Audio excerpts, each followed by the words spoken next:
Hacker হতে কি লাগে? এই প্রশ্ন আমাদের অনেকের মনে। আমি মাত্র ক্লাস 9-এ পড়ি, আমি কি হ্যাকার হতে পারবো? আমার কম্পিউটার নেই, স্মার্টফোন আছে, আমি কি হ্যাকিং শিখতে পারবো? আসসালামু আলাইকুম ভিউয়ার্স। হ্যাকিং জগতের বাস্তবতা সম্পর্কে গভীর থেকে জানতে হলে আমাদের প্রথমে একটি কাজ অবশ্যই করতে হবে। সেটা হচ্ছে মুভিতে হ্যাকিং সম্পর্কে কি দেখেছি সেটা মাথা থেকে বের করে দিতে হবে। কারণ মুভিতে দেখা যায় যে নায়ক একাই 50-100 জন সশস্ত্র সন্ত্রাসীকে কুপকাত করে দিয়েছে। বন্দুক, কামান, রামদা কিছুই কাজে আসেনি। কিন্তু বাস্তবে তা একেবারেই অসম্ভব। আমি নিজে 5-7 বছর মার্শাল আর্ট প্র্যাকটিস করার পর এটা নিশ্চিত করতে পারি যে এই ব্যাপারটা একেবারেই কাল্পনিক। ঠিক একইভাবে মুভিতে দেখা যায় নায়ক এতই মেধাবী যে কিবোর্ডের উপর 2 মিনিট টাইপ করে ঝড় তুলে পাসওয়ার্ড ব্রেক করে ফেলেছে, কিংবা নাসা হ্যাক করে ফেলেছে। সরকারি সংস্থা ডাটাবেজে ঢুকে সহজেই সব অ্যাক্সেস নিয়ে নিচ্ছে মুহূর্তেই। এগুলো সে নায়কের একা 50-100 জন সশস্ত্র সন্ত্রাসীকে কুপঘাত করার মতোই কাল্পনিক, যার কোনো বাস্তব ভিত্তি নেই। জ্বর হলে নাপা খেতে হবে, ব্যথা হলে ফ্লামেক্স, সর্দি হলে হিস্টাসিন খেতে হবে, এটা জানা লোকের সংখ্যা আমাদের দেশে কিন্তু অনেক। কিন্তু বিশেষজ্ঞ ডাক্তার হাতে গোনা অল্প কয়েকজন। ঠিক একইভাবে ফিশিং সাইট তৈরি করে লিঙ্ক পাঠিয়ে পাসওয়ার্ড হাতিয়ে নেওয়ার মতো হ্যাকার ভুরি ভুরি আছে। কিন্তু বাস্তবে হ্যাকিং জগৎটা অনেক গভীর। ডাক্তার, ইঞ্জিনিয়ার, পাইলট হতে যেমন বছরের পর বছর শিখে যেতে হয়, তেমনি একজন দক্ষ হ্যাকার হতে হলেও বছরের পর বছর শিখে যেতে হবে। মেধা, পরিশ্রম, ধৈর্য সবকিছু সমন্বয়ই সম্ভব হ্যাকিং এর জগতের গভীর থেকে গভীরে পদচারণা। প্রোগ্রামিং। একজন হ্যাকারকে অবশ্যই একজন প্রোগ্রামার হতে হবে। বিভিন্ন সফটওয়্যার, ওয়েবসাইটের দুর্বলতাগুলো খুঁজে বের করা, সেই দুর্বলতাগুলোকে ব্যবহার করে তার নিয়ন্ত্রণ নিজে নিয়ে নেয়ার মতো প্রোগ্রামিং হচ্ছে একটা বেসিক নিডস, যেটা থাকাই লাগবে। নেটওয়ার্কিং। অনলাইনে যত ধরনের তথ্য আদান প্রদান হয় তার সবই হয় নেটওয়ার্কের মাধ্যমে।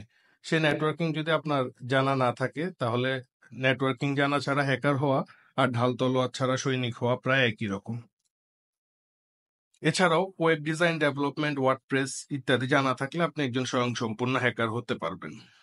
এগুলো করতে গেলে আপনাকে একটি ভালো মানের কম্পিউটার থাকা দরকার অবশ্যই। মোবাইল দিয়ে যে সম্ভব না তা না, কিন্তু সেই পথ হবে আরো অনেক দীর্ঘ। কম্পিউটারে যে কাজটা সহজেই করা যাবে, মোবাইলে সেটি করতে সময় নেবে অনেক, পরিশ্রমও হবে অনেক বেশি। সেদিন একজন আমাকে কল দিয়ে বললেন যে স্যার, ইদানিং বাংলাদেশে তো মোবাইল দিয়ে কাজ করা অনেক বড় বড় হ্যাকার তৈরি হচ্ছেন। আমি তখন বললাম, ব্লেড যতই ধারালো হোক তা দিয়ে কি আর বাঁশ কাটা যায়? এখন আপনার যদি জ্বর হলে, নাপা, ব্যথা হলে ফ্লামেক্স এইটুকু জানা দরকার হয়, তাহলে বছরের পর বছরে তো হাড় ভাঙা পরিশ্রম করে দক্ষ হ্যাকার হওয়ার প্রয়োজন নেই। এরপরের প্রশ্ন হচ্ছে, আপনি ইথিক্যাল হ্যাকিং করবেন নাকি আনইথিক্যাল? ভালো উদ্দেশ্যে করতে চাইলে আপনাকে এই জগতে স্বাগতম। এখানে শেখার অনেক কিছু আছে।